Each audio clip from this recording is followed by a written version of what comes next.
Udah gak sabar banget kayaknya mau bahas IPL. Tapi kalau mau tahu kita mau bahas apa di sini, nah ini ada clue-nya nih. Ini dia.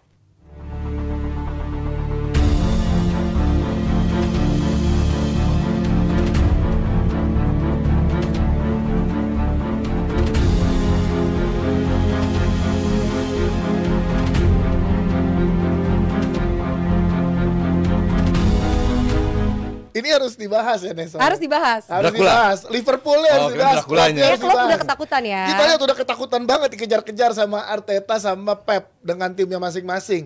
Gue pertama pengen ke Arsenal dulu deh, ya kan? Karena 6-0 kan kita semua dapat angpau hari ini kan. Enggak, lu dapat apa bukan karena 6-0. Oh, tapi karena Kalau lu nonton Offside Duel, Ah. gue udah bilang Arsenal akan menang dan gol banyak. angpau karena apa kita hari ini? Karena Lagi happy. Imlek. Coba 8-0 lebih banyak nih. Makanya ya. Oke. Ya, gue melihat Arsenal akan membantai. Oke. Selain membantai yang udah diprediksi sama Koci, momentum ini Arteta dan Arsenal sadarkah kalau emang udah nggak boleh buang-buang peluang lagi? Iya, Dengan 2 pertandingan cuma dapat 2 sampai 3 shot on goal ya kalau nggak salah. Betul. Ini gimana Coach lo ngeliatnya? Kompetitornya kan Liverpool sama City. Heeh. City Kevin De Bruyne balik. Walaupun gue ngeliat City pun akan kemarin keteteran juga. Shot on goal pertama itu pas Haaland cetak gol di menit 60-an. Dan golnya untuk gue sih agak beruntung karena shootingnya keras banget ke arah kiper. Ya, nggak ada yang jagain. But that's okay, itu part of the. Liverpool kembali lagi main jelek, but they win the game. Karena strikernya bisa golin. Karena strikernya bisa ngegolin. Liverpool musim ini ya lebih sering main jelek daripada main bagus. But they win the game. Pertanyaan gue kan adalah sampai kapan lu main jelek terus lu bisa menang? Ini kan masih jadi tanya untuk fans Liverpool maupun untuk gue. Ya. Nah Arsenal masalahnya cuma satu, nggak punya striker, CF. susah cetak gol, oke? Nah kemarin kalau lu lihat, bukan kemarin musim ini, mereka sudah menemukan Arsenal itu punya pelatih khusus buat set piece. Oke, ada ya dia. Hover, Jadi ada. Ada. Nicola Hover. Tahun lalu nggak begitu berhasil, makanya gue bilang ini pelatih set piece-nya ngapain aja kok nggak ada gol-gol dari set piece. Tahun ini lebih banyak. Ya. Jadi kekurangan striker itu mereka berusaha tim pelatih Arteta berusaha untuk ditutupin dengan Set piece. gol-gol dari set piece. Lu jangan lupa, dari 3 gol pertama 2 dari set piece. 1, 2, 3 gol pertama itu penting. Beda kalau set piece-nya gol ke-6. Karena lu udah aman, lu lebih lepas mainnya. Tapi gol pertama itu selalu penting. Dan ini membantu Arsenal dengan set piece. Semoga kedepannya akan lebih banyak gol pertama kedua dari set piece lagi, biar membuat pemainnya lebih lepas mainnya. tertarik dengan pernyataan Koci dengan tidaknya striker terjawab dengan set piece. Tapi kemarin 2 pekan inilah ya dalam Liverpool dan semalam gitu ya, Trossard tuh menjadi jawaban dengan tidak dibelinya striker Arsenal. Menurut lu gimana? nih? Tetap butuh ada seorang striker. Kenapa gue bilang gitu? Yes, Arsenal good untuk punya set piece yang bagus. Tapi sampai kapan kita Ya, harus ngandelin betul. set piece terus juga? Saingan kita siapa? Liverpool. Sejelek-jeleknya Nunes, still Nunes. CF yang bagus, punya Jota. Kita punya saingan siapa? City, ada Haaland, ada Alvarez. Ada De Bruyne. Ada De Bruyne Yes, sekarang ya. of Cuman course. ya kita nggak bisa terlalu mengandalkan si set piece ini terus. Kita butuh orang yang bisa bikin 20 gol semusim untuk betul. menyelesaikan sebuah penyelesaian, ada sebuah peluang diselesaikan gitu. Yes, kita nggak bisa ngandelin para back kita untuk maju ke depan untuk menyelesaikan sebuah tendangan bebas atau corner. Kita nggak bisa tiap pekan begitu. Belum nanti Liga Champion makin berat, apalagi Liga Champion. It's all about detik hitungannya. Lu bisa memanfaatkan Momentum ya. 3 tahun lalu waktu nggak juara kalah di Madrid gara-gara nggak bisa manfaatin satu momen. Tahun lalu dia punya Haaland, step momentum, step diselesaikan. Ini yang belum ada di Arsenal saat ini. Yes, sekarang kita punya Trossard. Dan gue nggak pengen kita seolah-olah dengan menang 6-0 lalu job done. Enggak, masih banyak sekali PR-nya. Dan kemarin emang West Ham ini sedrop-dropnya banget. Sejak kalahin Arsenal itu, West Ham bermain sangat drop. Dan apalagi kemarin 4-0 babak pertama, West Ham nggak ngapa-ngapain. Ya. Jadi buat gue ini bukan hal yang harus dibanggakan.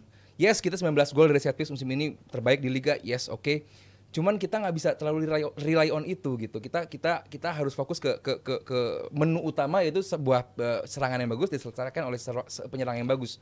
Itu fokus utamanya, karena saingan kita City dan juga Liverpool punya itu gitu. Punya keunikan yang tadi Coach bilang ya. Iya, dan karena sekarang nggak ada pilihan juga, jadi lu harus mau nggak mau lu tergantung. Jangan lupa tahun lalu lu berapa berbulan-bulan di atas lo. Ya. Dan 8 match terakhir lu drop. Nah, ini nggak boleh terulang lagi. Dalam arti mental mereka harusnya lebih kuat. Karena semenjak mereka balik dari Dubai, golnya itu lebih dari 1 semua. Fluid ya. Coach, tapi sedikit kalau dari lo, andalannya Arteta dengan Trossard ini lo melihatnya seperti apa, Coach? Nggak ada sama sekali. Gue lihat gini, Trossard main sebagai striker bukan pertama kali. Dan apakah dia sering cetak gol? Nggak juga. Iya kan? Jadi gue setuju dan itu udah berpuluhan kali gue bilang, Arsenal butuh seorang killer, goal getter. Baru kalau lu punya goal getter, tim ini dipertahankan dan tetap nggak juara, pecat itu Arteta. Walaupun nggak ada alasan untuk nggak juara. Walaupun shout out untuk Arsenal dan Arteta saat ini gitu, dengan tanpa striker pun bisa sebagus ini, dengan GD sama 31 sama kayak City. Dengan City yang saat De Bruyne cedera, lu punya pemain-pemain yang di benchnya kita tahu sendiri lah kayak gimana. Mewah. Sayap kiri ada Doku, ada Grealish di depan, ada Haaland, ada Alvarez, Foden. Namanya nggak bisa kita berhenti untuk kita bahas bagusnya City gitu. Cuman dengan kapasitas yang kita ada saat ini, Arsenal ada saat ini, bisa loh compete dengan 2 tim tersebut, Liverpool dan City.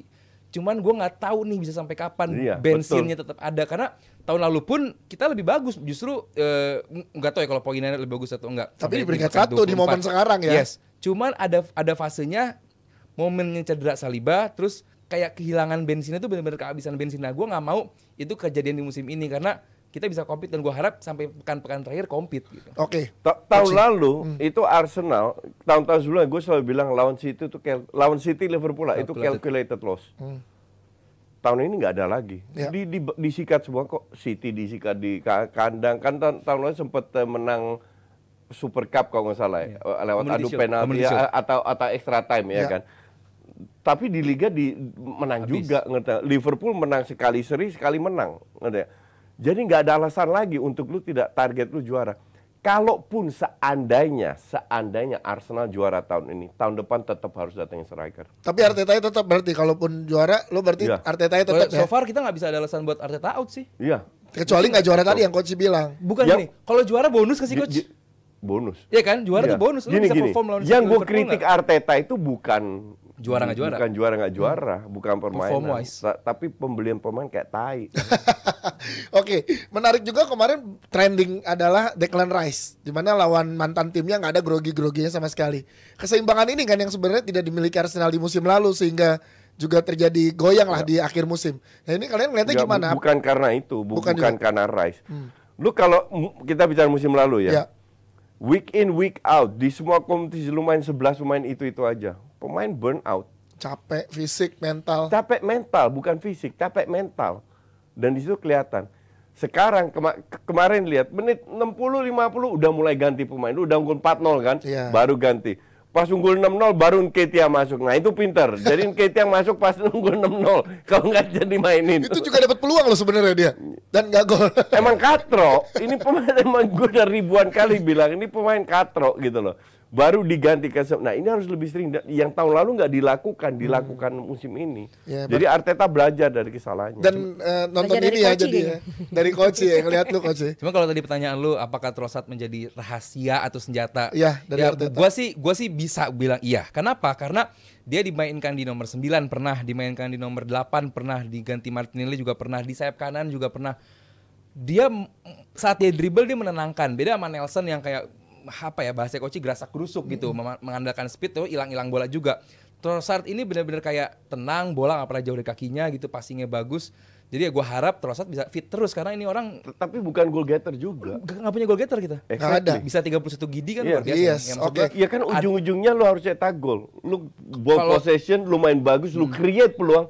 But you don't score, mau kemana? Makanya butuh CF juga ya. Butuh CF itu nggak ada debat sih. Oke, menarik karena Nesa ingat yang minggu lalu Coach sempat bilang ya. City kepleset gak kayak kata Coach akan kepleset. Siapa yang naruh kulit pisang di situ? Betul Coach, kapan keplesetnya Coach? Kemarin 2 match lancar-lancar aja Coach. Enggak perlu 2 match kalah aja Arsenal udah di atas City. Enggak perlu banyak-banyak.